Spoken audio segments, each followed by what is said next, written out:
Hello, నేనండి విజయలక్ష్మిని. ఇది విన్నారా? సాధారణంగా మనం ఏదైనా ఒక పదార్థాన్ని రుచి చూడాలి అంటే ఎలా చూస్తాం? ఆ రుచి మనకి ఎలా తెలుస్తుంది? నాలుకతో రుచి చూస్తాం. నాలుక మీద మనకి టేస్ట్ బడ్స్ ఉంటాయి కాబట్టి నాలుకతో మనం రుచిని చూస్తాం. మనమేంటి, ఎవరైనా ఏ జీవులైనా కూడా రుచిని నాలుకతోనే చూస్తారు కదా. కానీ ఈ విషయం తెలుసా మీకు?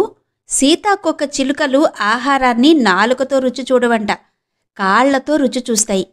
ఏంటి, వెటకారంగా చెప్తున్నాను అనుకుంటున్నారా? లేదండి, ఇది నిజం.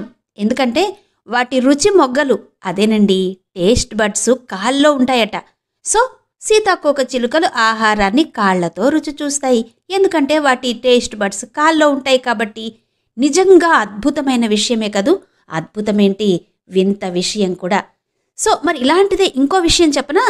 మనం సాధారణంగా డబ్బు గురించి మాట్లాడుతున్నప్పుడు, డబ్బును గురించి చెప్తున్నప్పుడు, ఆ డబ్బును వేలల్లో మనం చెప్పాల్సి వచ్చినప్పుడు ఆ నెంబర్ పక్కన కే అన్న ఒక ఇంగ్లీష్ అక్షరం పెట్టడం మనం అందరికీ తెలిసిందే కదా.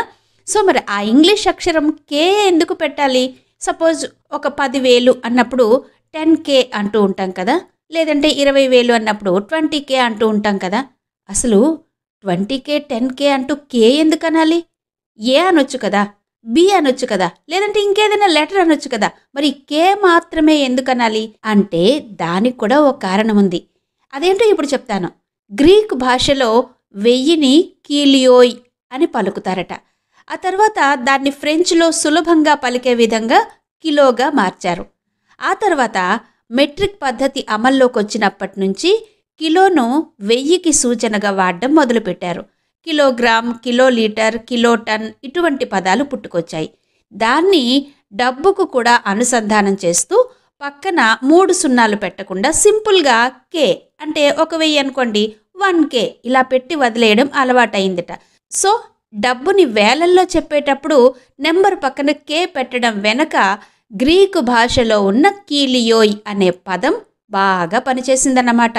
సో ఇప్పుడు అర్థమైందా మీకు? డబ్బుని వేలల్లో చెప్పేటప్పుడు కే అన్న ఆంగ్ల అక్షరాన్ని ఎందుకు పెడతామో?